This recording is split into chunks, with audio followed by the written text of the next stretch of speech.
Hello students, कैसे हैं आप सब? बढ़िया। क्या आप लोगों ने लास्ट वाला लेक्चर देखा था? क्या उसमें हमने किरचॉफ फर्स्ट रूल और सेकंड रूल करवाए थे? हाँ, तो किरचॉफ फर्स्ट रूल और सेकंड रूल में हमने बहुत सारी सर्किट की प्रैक्टिस की थी और मैंने एक सर्किट आपको होमवर्क में दी थी। कितने लोगों ने वो सॉल्व कर ली है? अगर आप लोगों ने उसे सॉल्व कर लिया है तो आपको I1, I2 और I की वैल्यू मिल गई होगी। अगर नहीं मिली है तो यहाँ पे ध्यान दीजिए। आज आपको किरचॉफ फर्स्ट रूल और किरचॉफ सेकंड रूल एकदम क्लियर हो जाएगा। Find value of I1, I2 and I। Applying Kirchhoff's first rule at junction C. First we have to apply junction rule, then we will apply loop rule. Kirchhoff's first rule, that is junction rule, and Kirchhoff's second rule, that is loop rule. तो पहले हमें junction decide करना है कि junction कहाँ पे। F that is junction, C that is junction. Junction की definition याद है ना? The point where more than two conductors meet is called junction. So at point C and at point F, more than two conductors are meeting. Therefore, point C and F are the junctions of this network. Here, current entering the junction, that is I, and currents leaving the junction are I1 and I2. According to junction rule, sum of currents entering the junction is equal to sum of currents leaving the junction. कितना enter हुआ? I. कितना current बाहर निकला? I1 plus I2. So I must be equal to I1 plus I2. Equation number 1 from this circuit. Applying Kirchhoff second rule to loop. अब loop rule लगाना है। हमारे पास I1 और I2 की वैल्यू होनी चाहिए अगर हमें I चाहिए तो। एक बार I1 मिल गया, I2 मिल गया तो I ऑटोमेटिकली मिल जाएगा from equation 1। So we have to find two values I1 and I2. I1 और I2 की वैल्यू निकालनी है तो मिनिमम दो इक्वेशन बनाने पड़ेंगे और दो इक्वेशन। तो दो लूप कंसीडर करने पड़ेंगे। पहला लूप कंसीडर करते हैं A B C F A, this loop A B C F A। Applying Kirchhoff's second rule to loop A B C F A। तो जर्नी कहाँ से स्टार्ट होने वाली है? ए से। वापस कहाँ पे आना है? घूम के ए पे। According to Kirchhoff second rule, when we consider any close path then changes in potential for any close path involving cells and resistor is 0। तो घूम के यहाँ पे वापस आएंगे तो पोटेंशियल में चेंज क्या होगा? 0। मतलब इज इक्वल टू के सामने तो क्या आने वाला है? 0। चलो स्टार्ट करते हैं ए से। First we have to move from A to B. कहाँ पे जाना है? ए से बी। ए से बी जाएं तो बीच में क्या आ रहा है? एक रेजिस्टर, एक cell. And we know that current flows from higher potential to lower potential, higher to lower. तो ए से बी जाएं तो पोटेंशियल बढ़े घटे? घटे। प्लस टू माइनस घटे। So what is the potential drop across this resistor? 5I. So that is nothing but minus IR. I into R. R that is 5 ohm. कहाँ पहुँचे? यहाँ पे। यहाँ से कहाँ पे जाना है? B पे। बीच में क्या है? सेल। सेल का पहला टर्मिनल कौन सा है? Negative. Second terminal that is positive. So when we are moving from A to B, that is negative to positive. Potential बढ़े घटे? बढ़े। -2 प्लस, तो कितना बढ़ा? +12। कहाँ पहुँच गए? बी। बी से कहाँ पर जाना? सी। पर बी और सी के बीच में कोई रजिस्टर नहीं, कोई सेल नहीं, तो सीधा कहाँ पे पहुँच गए? सी। B to C. अब सी से कहाँ पे जाना? F. C to F. What is there between C and F? Resistor. चलो, current that is I1 and that is from C to F. Current flows from higher potential to lower potential. This is higher, this is lower. So, potential drop across this resistor, that is IR, I1 into R minus I1 into 10 plus 2 minus घटे घटे तो minus, minus I1 into 10। कहाँ पहुँचे? F पे। कहाँ जाना? A पे। What is there between F and A? Nothing. कुछ है क्या? कोई रजिस्टर, कोई सेल है? नहीं, डायरेक्ट कनेक्शन है, तो is equal to 0 according to Kirchhoff second rule. मतलब मैंने सिखाया था वैसे भी आप अप्लाई कर सकते हो। यहाँ पे क्या लिखोगे? VA माइनस दिस, यहाँ पे पहुँचेंगे इज इक्वल टू VA। यहाँ पे क्या लिखेंगे? VA minus this minus this is equal to VA। VA will get cancel and what will remain? 0. That is nothing but Kirchhoff's second rule. So this can be written as minus 5i minus 10i1 is equal to minus 12. Therefore we can write 5i plus 10i1 is equal to 12. This minus minus will get cancelled. So 5i plus 10i1 is equal to 12. Equation number 2। चलो एक loop के लिए कर लिया हमने। अब second loop consider करते हैं। कौन सा कंसीडर कर लें? This one, applying Kirchhoff second rule to loop. आप यहाँ से भी स्टार्ट कर सकते हो, यहाँ से भी कर सकते हो, यहाँ से भी कर सकते हो, आपकी मर्जी है। कहाँ से स्टार्ट करें? C से। चलो C to D, D to E, E to F, F to C। So applying Kirchhoff's second rule to loop C, D, E, F, C। पहले कहाँ पे जाना? C to D। बता C और D के बीच में क्या है? कुछ भी नहीं। कहाँ पहुँचे? D पे। चलो D से कहाँ पे जाना? F। D और F के बीच में क्या है? एक सेल है और एक रजिस्टर। तो C to D कुछ भी नहीं। D से E एक सेल और एक रजिस्टर। सेल पे आ जाते हैं। D टू E जाने के टाइम पहले क्या आ रहा है? नेगेटिव, नेगेटिव टू पॉजिटिव, बड़े घटे बड़े, तो क्या आएगा? 6। कहाँ पहुँचे? यहाँ पे। यहाँ से कहाँ पे जाना? E पे। Current flows from higher potential to lower potential, so this is positive, this is negative. कैसे जा रहे हैं? D to E। पोटेंशियल बड़े घटे घटे, माइनस 20 इंटू I2। कहाँ पहुँचे? E। E से कहाँ पे जाना? F। There isn't anything between E and F, तो सीधा पहुँच जाओ F पे। चलो F से कहाँ पे जाना? C। What is there between F and C? Resistor. चलो हमें जाना है F टू C, और करंट कैसे फ्लो हो रहा है? C to F। It means current is flowing in the direction opposite to journey that is from F to C, and current is flowing from C to F. So whenever current is flowing in the opposite direction, at the time plus. If current is flowing in the direction of journey, then minus. चलो हमें कैसे जाना है? F to C, तो बढ़ रहा है। Current flows from higher to lower, मतलब ये होगा प्लस, ये होगा माइनस, पर हम कैसे जा रहे हैं? Minus two plus. तो पोटेंशियल बड़े घटे बड़े, तो plus 10I1 is equal to 0. This is equation 3. Equation 3 can be written as10I1 minus 20I2 is equal to minus 6. That is nothing but equation 3. 10I1 minus 20I2 is equal to minus 6. From equation 1 and equation 2, substitute the value of I in this equation. What is I? I1 plus I2. Instead of I, we have to write I1 plus I2. So this equation can be written as 5I1 plus I2 plus 10I1 is equal to 12. 5I1 plus 5I2 plus 10I1 is equal to 12. 5I1 plus 10I1, 15I1 plus 5I2 is equal to 12. Equation number 4.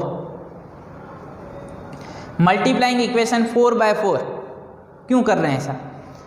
Equation 4 में I2 के साथ क्या है? 5, और equation 3 में I2 के साथ क्या है? 20.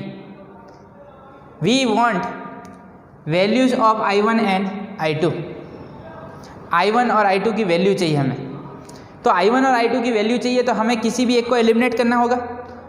using the method of elimination. That method already you have studied in standard 10. So let us multiply equation 4 by 4.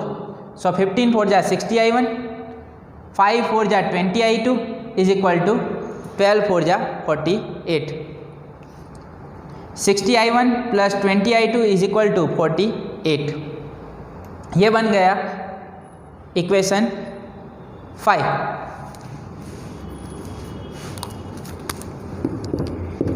Equation 5 plus equation 3. Equation 5 plus equation 3. So equation 5 as it is plus equation 3 10 I1 minus 20 I2 is equal to minus 6. 20 I2 will get cancelled.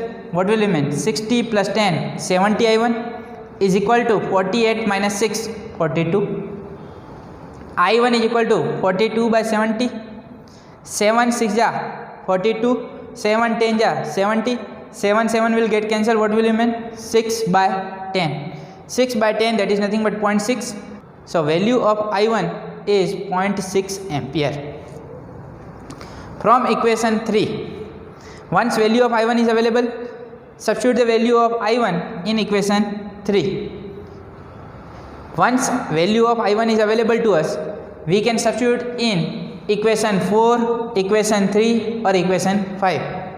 किसी में भी substitute कर दो, you will get value of I2.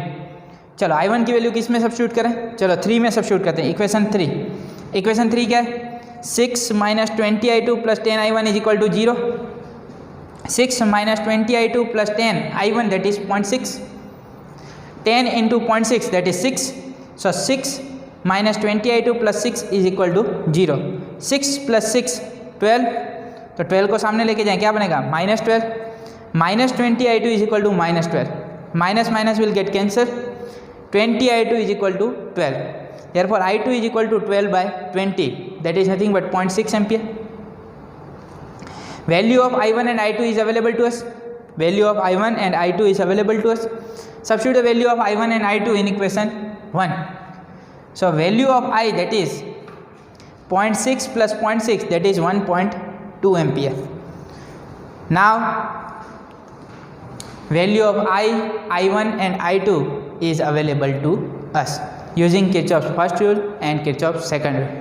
पहले देख के ये circuit कैसी लग रही थी?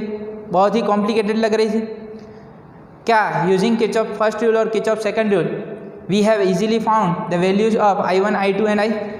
यस और नो? बस ऐसी ही कॉम्प्लिकेटेड सर्किट रहेंगी और हमें Kirchhoff's फर्स्ट रूल और Kirchhoff's सेकंड रूल आता होगा तो हम इजीली उसे सॉल्व कर सकते हैं. Easily we can find potential drop और values of current using Kirchhoff's first rule and Kirchhoff's second rule. तो ये दोनों लॉ बहुत ही इंपॉर्टेंट है. अगर आपको ये सर्किट समझ में आ गई है तो एक और सर्किट की जाए, बहुत ही मज़ेदार है. यस और नो? ठीक. क्या आप लोग एक्साइटेड हैं? ठीक. तो और भी सर्किट सॉल्व करेंगे Kirchhoff's फर्स्ट रूल और Kirchhoff's सेकंड रूल पे बेस्ड. मज़ा आ रहा है ना सर्किट्स में? चलो और एक सर्किट लेते हैं मज़ेदार. Example 3.6.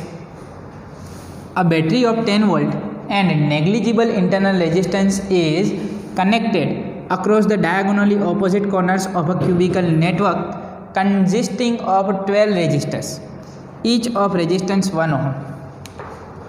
What is given? One network is given, cubical network, and between two diagonally opposite corners of this cube, what is connected? Battery of 10 volt and its internal resistance that is negligible. मतलब इसका internal resistance हमें consider करना नहीं है. Consisting of 12 wires. कितनी wires है? 12 wire. Wire मतलब resistor, material है.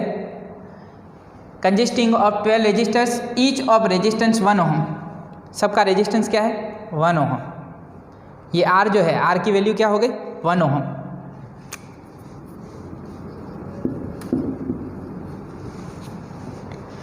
Determine the equivalent resistance of the network. क्या फाइंड करना है? इक्विवेलेंट रेजिस्टेंस, R इक्विवेलेंट पहले तो इक्विवेलेंट रेजिस्टेंस आप इजीली फाइंड कर लेते थे, कौन सीरीज कौन पैरेलल। अब ये नेटवर्क में बताओ कौन सीरीज कौन पैरेलल, पता चलेगा क्या? ऐसी कॉम्प्लिकेटेड सर्किट जब भी होंगी तो क्या लगाना पड़ेगा? Kirchhoff law. किरचॉफ ही हमें यहाँ से बाहर निकाल सकता है। किरचॉफ मतलब सुल्तान, और अगर सुल्तान को हराना है तो सुल्तान बनना पड़ेगा। मतलब ऐसी कॉम्प्लिकेटेड सर्किट सॉल्व करनी है तो किरचॉफ रूल्स आने चाहिए।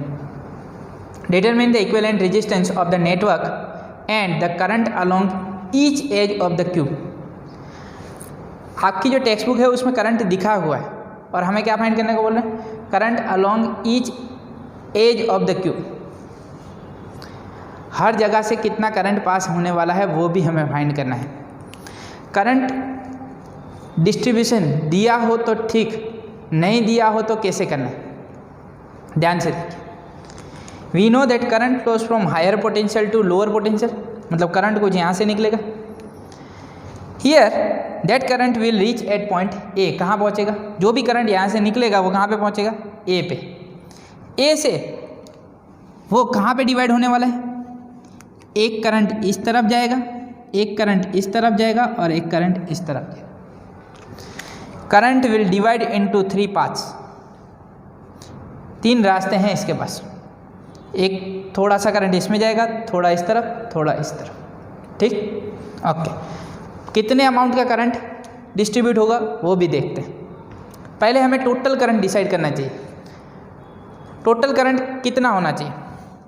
तो ए से कितने पाथ हैं हमारे पास? 3। तो यहाँ पे जो भी मैं करंट लूँगा that should be in the multiple of 3। वो किसके मल्टीपल में होना चाहिए? 3 के मल्टीपल में। तो अगर 3 के मल्टीपल में नहीं लेना है तो भी नो प्रॉब्लम। अगर यहाँ से करंट आई फ्लो करवाना है नो प्रॉब्लम। अगर यहाँ से करंट 3 के मल्टीपल में फ्लो करवाएं तो ये सर्किट इजीली सॉल्व की जा सकती है। यहाँ तो करंट आप यहाँ से 3i फ्लो करवाइए, यहाँ तो 6i फ्लो करवाइए। चलो कौन सा करवाएं? 6i करंट फ्लो करवाता हूँ। कितना फ्लो करवाता हूँ? 6i। यहाँ से जो करंट फ्लो करवा रहा हूँ मैं, कितना फ्लो करवा रहा हूँ? 6i। So that 6i current will reach at point ए।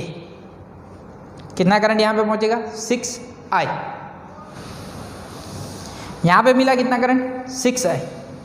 यहाँ से करंट डिवाइड होगा 3 पाथ में, एक A टू A डैश, एक A टू D, एक A टू B। अब ये करंट कितना होना चाहिए? इक्वली डिवाइड होना चाहिए कि अनइक्वल? वो हमें कैसे पता चलेगा? फाइनल डेस्टिनेशन पे पहुंचने के लिए कितने रेजिस्टर्स क्रॉस करने हैं उस पर डिपेंड करता है। यहाँ से स्टार्ट करें। अगर इस रास्ते से जाएं तो A to A dash 1, A dash to D dash 2, D dash to C dash 3। मतलब यहाँ से जर्नी स्टार्ट करें तो 3 रजिस्टर क्रॉस करने। चलो A to D 1, D to D dash 2, D dash to C dash 3, तो सेम ही है। चलो यहाँ से स्टार्ट करें। A to B, B to B dash, B dash to C dash 3। तो तीनों के लिए पाथ सेम है C डैश तक पहुँचने के लिए। तो अगर पाथ सेम है, नंबर ऑफ रेजिस्टर्स सेम है, तो करंट कैसा डिवाइड होगा? इक्वली। तो कितना करंट है? 6i। तीनों में डिवाइड हो जाएगा। कितना करंट डिवाइड होना चाहिए? 2i, 2i और यहाँ पे कितना मिलेगा? 2i। ओके, ये करंट यहाँ से कहाँ पे पहुँचेगा? इधर 2i। कहाँ पे पहुँच गया? A dash. अब A डैश से करंट कहाँ पे डिवाइड होने वाला है? A dash to D dash and A dash to B dash. ठीक, ओके। A डैश से C डैश पहुँचने के लिए कितने रेजिस्टर्स क्रॉस करने? 1, 2। A dash D dash, D dash C dash. चलो इस तरफ से जाएं तो A dash B dash, B dash C dash, तो कितने रेजिस्टर्स क्रॉस करने? R, 2। तो करंट इक्वली डिवाइड होगा क्या अनइक्वली? इक्वली। तो कितना करंट है इसके पास? A डैश पॉइंट पे कितना करंट है? 2i। तो कितना करंट डिवाइड होना चाहिए? I। तो यहाँ पे करंट मिल गया I। यहाँ पे कितना पहुँच गया, आई। ठीक, ओके। अब यहाँ पे आ जाते हैं वापस, ए डैश का काम खत्म हो गया। अब डी पे आ जाते हैं, क्योंकि यहाँ से भी 2i करंट फ्लो करवाया था। चलो कहाँ पहुँच गए, डी। डी से कहाँ पहुँचना, सी डैश। एक एक करके आगे बढ़ेंगे। डी के बाद कहाँ पे आएंगे, बी पे। चलो कितना करंट मिल रहा है डी पे, 2i। इस 2i करंट को कितने पाथ में डिवाइड करेंगे, डी टू सी और डी टू डी डैश। चलो दोनों रास्तों से जाएं, कितने रेजिस्टर्स आते हैं देखते हैं। ये क्या आया, आर। यहाँ पे क्या आया, आर, 2r। चलो यहाँ से जाते हैं, D to D dash, D dash to C dash, R R. Same number of resistors it has to cross, तो करंट विल डिवाइड इक्वली और not. D to C, C to C dash जाए, D to D dash, D dash to C dash जाए। Number of resistor same, तो current कैसे divide होगा, equally. तो 2i है तो यहाँ पे कितना मिले, i। यहाँ पे कितना मिले, i। और ये i फ्लो होता हुआ ऊपर चला जाएगा और ये i आगे पहुँच जाएगा। चलो ठीक, यहाँ पे भी करंट डिवाइड हो गया डी पे। अब इसकी बारी, ए टू बी में कितना करंट फ्लो करवाया है, 2i। वो कहाँ पहुँचेगा, बी पे। ओके, बी पे पहुँच गया। फिर उसके पास कितने रास्ते, B to C, C to C dash. चलो फिर B to B dash, B dash to C dash. Number of resistors are same, तो बी टू बी डैश कितना करंट फ्लो हो, आई। बी टू सी कितना करंट फ्लो होगा, आई। ठीक, चल वापस आ जाते हैं। यहाँ से कहाँ पहुँचे थे, A to A dash, A dash to D dash. चलो डी डैश पे वापस आ जाते हैं। डी डैश की तरफ कितना करंट आ रहा है, यहाँ पे आई। नीचे से कितना करंट आ रहा है, आई। तो यहाँ पे कितना करंट मिला, 2i। वो सीधा करंट 2i फ्लो हो जाएगा। यहाँ से डिवाइड नहीं करना है, यहाँ पे तो करंट आ रहा है। So total current reaching to the junction that is i plus i, 2i। चल अब कहाँ पहुँच गए, A dash to B dash. चलो बी डैश पे बताओ कितना करंट आ रहा है, i। और बी टू बी डैश कितना करंट आ रहा है, i। तो B dash to C dash कितना करंट फ्लो होगा, 2i। चल कहाँ पहुँचे, सी। बी टू सी कितना करंट आ रहा है, आई। डी टू सी कितना करंट आ रहा है, आई। तो कितना टोटल करंट फ्लो हो जाएगा, 2i। 2i 2i 2i। तो सी डैश पे कितना करंट मिला, 6i।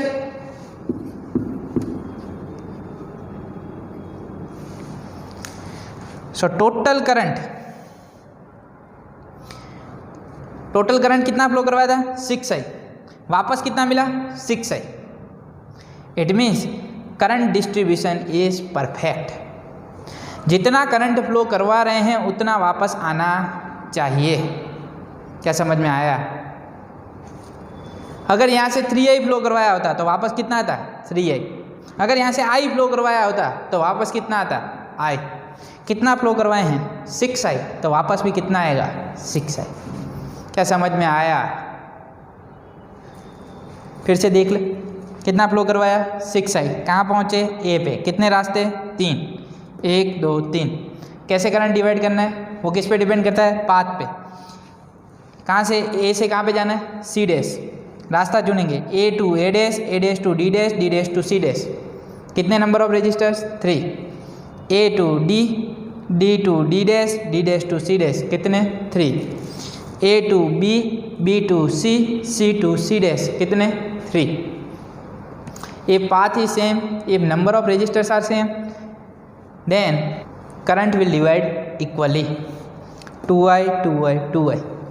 फिर एक करंट 2i को ले लो, फिर उसे डिस्ट्रीब्यूट करवा, फिर दूसरे करंट 2i को ले लो, उसे डिस्ट्रीब्यूट करवा, फिर इस करंट 2i को ले लो, उसे डिस्ट्रीब्यूट करवा। फिर पहुंच जाओ डी डैश पे, बी डैश पे, सी पे। कितना करंट यहाँ पे आएगा 2i, कितना करंट आएगा 2i, यहाँ से कितना करंट आएगा 2i, टोटल करंट वापस कितना मिला 6i। मतलब हमने जो करंट डिस्ट्रीब्यूशन किया है वो सही है। क्या करंट डिस्ट्रीब्यूट करते आ गया? ऐसी क्यूबिकल सर्किट बहुत सारी आ सकती हैं, तो करंट डिस्ट्रीब्यूट करने आना चाहिए। अगर करंट डिस्ट्रीब्यूशन आता है तो आप लोग इजीली ऐसी सर्किट सॉल्व कर सकते हो। चल, एक बार करंट डिस्ट्रीब्यूशन हो गया उसके बाद किरचॉफ भैया तो हैं। Using Kirchhoff's rule we can easily obtain equivalent resistance and amount of current flowing through each as.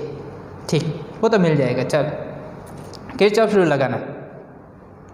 Current क्या है आई पता चल जाए तो 2i भी मिल जाएगा, 6i भी मिल जाएगा। तो लगा देते हैं Kirchhoff's rule.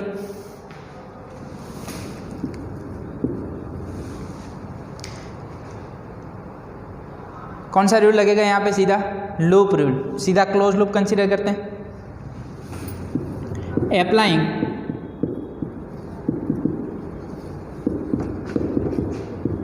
Kirchhoff's second rule to loop. चलो लूप डिसाइड कर लेते हैं। कौन सा लूप ले लें? A dash, D dash, C dash, A. क्या ले लेते हैं? यहाँ से स्टार्ट करते हैं। A dash, D dash, C dash, A. Right? A dash, D dash, C dash, ए।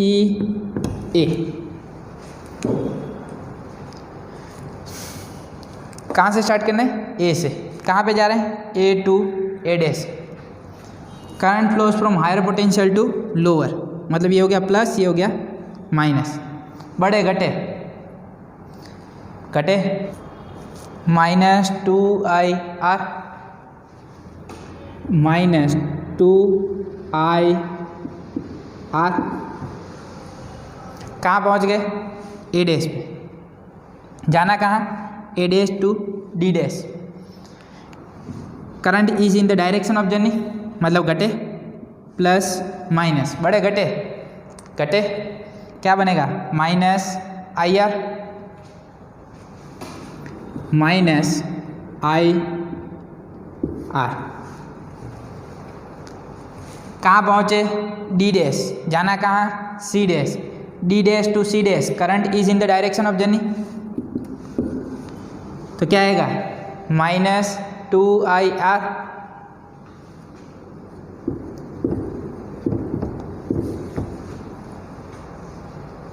चल, कहाँ पहुँचे? C dash. C dash to E, कुछ भी नहीं। चलो ई आया, negative to positive, plus minus, plus minus, negative to positive. बढ़े घटे? बढ़े तो क्या आएगा? Plus E. ठीक, कहाँ पहुँचे? ई टू ए, कुछ भी नहीं, is equal to 0। Therefore E is equal to minus 2IR minus IR minus 2IR, minus 2IR minus IR, minus 3IR, minus 3IR minus 2IR, minus 5IR, सामने जाएगा 5IR। So EMF E is equal to 5IR, equation number 1.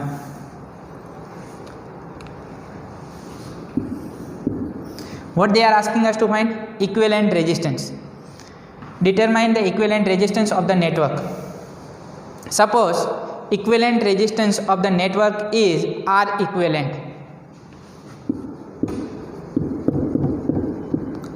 Suppose equivalent resistance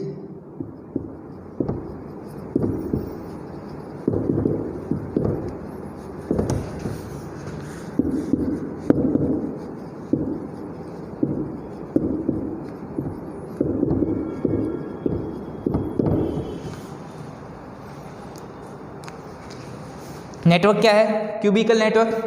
तो A से C dash के बीच में क्या resistance मान ले, ये हो गया ए, ये हो गया सी डैश, उसके बीच में रेजिस्टेंस क्या मान लेते हैं, R E Q. And what is connected between A and C dash, battery.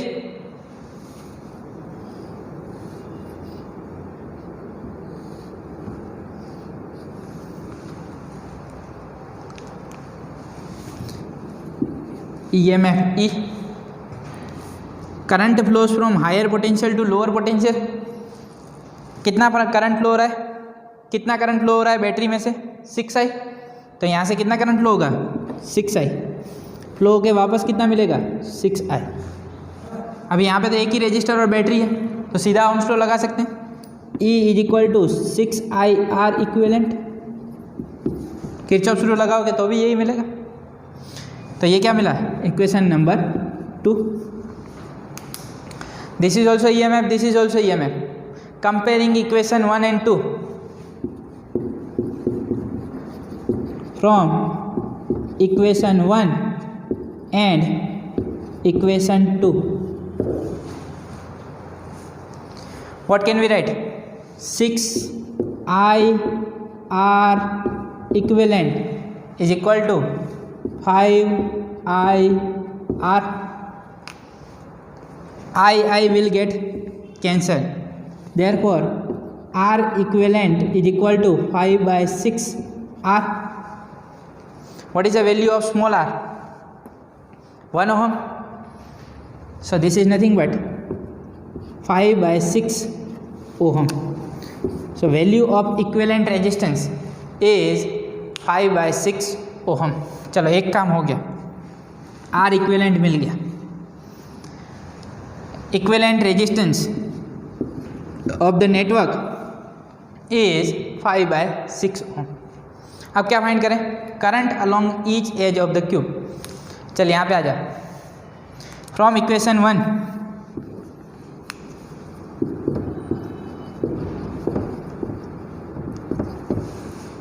What is the value of EMF, 10 volt।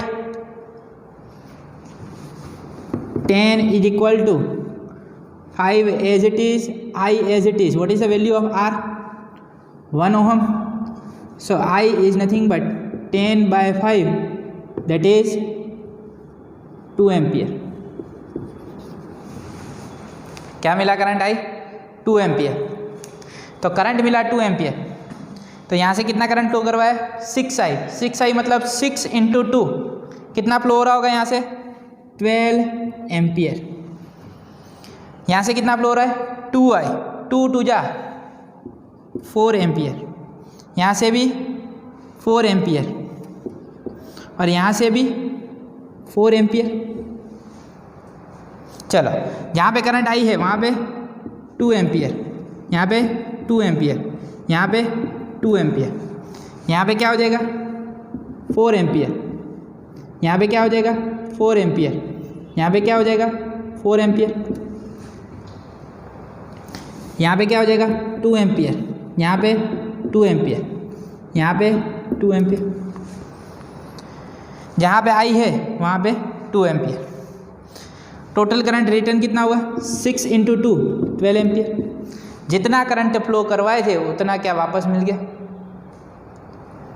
Okay, so this way we can find current along each edge of the cube and we can find equivalent resistance using Kirchhoff's rule. क्या मज़ेदार हैं circuits, और भी circuit solve करेंगे, पर आज तक के लिए इतना ही। आई एम स्टॉपिंग हियर, मिलेंगे नेक्स्ट लेक्चर में, तब तक के लिए बाय बाय, थैंक यू।